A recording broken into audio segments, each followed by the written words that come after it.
हिंदू संघटनांकडून नागपूरच्या महाल परिसरात आंदोलन करण्यात आलंय। संचारबंदी असतानाही हिंदू संघटनांनी आंदोलन केलंय। नागपूरच्या हिंसाचाराच्या आंदोलनाच्या माध्यमातून निषेध करण्यात आलाय।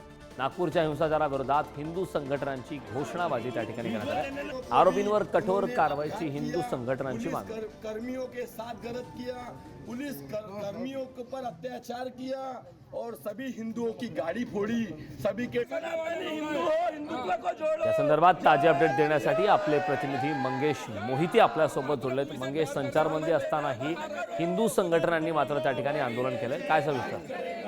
आपल्याला माहित आहे की ज्याप्रमाणे नागपुरात हिंसाचार झालेला होता, सोमवारच्या रात्री हिंसाचार झालेला होता, त्याचे आता पडसाद उमटताना दिसत आहेत आणि त्याच अंतर्गत जे आहे ते आता नागपुरातील महाल परिसरामध्ये समस्त हिंदू संघटनेच्या बॅनरखाली आंदोलन करण्यात आलं। हे निषेध आंदोलन करण्यात आलं, ज्यामध्ये आरोपीवर कठोर कारवाईची जी आहे ती मागणी हिंदू संघटनांनी केलेली आहे। जे हिंदूंकडून पैसे कमावतात तेच हिंदूंच्या दुकानामध्ये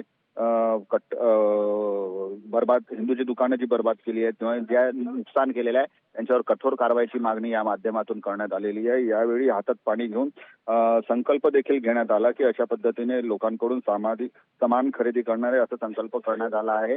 महत्वाचं म्हणजे महाल परिसरामध्ये संचारबंदी लागू आहे, आज दुसरा दिवस आहे आणि अशा संचारबंदी असतानाही काही हिंदू संघटनांचे जे लोक आहेत ते एकत्र आले आणि त्यांनी काही मिनिटातच हे आंदोलन पूर्ण केलेलं आहे। त्यामुळे नेमकं आता प्रशासन काय भूमिका घेतं हे देखील पाहणं तेवढंच महत्त्वाचं ठरणार आहे।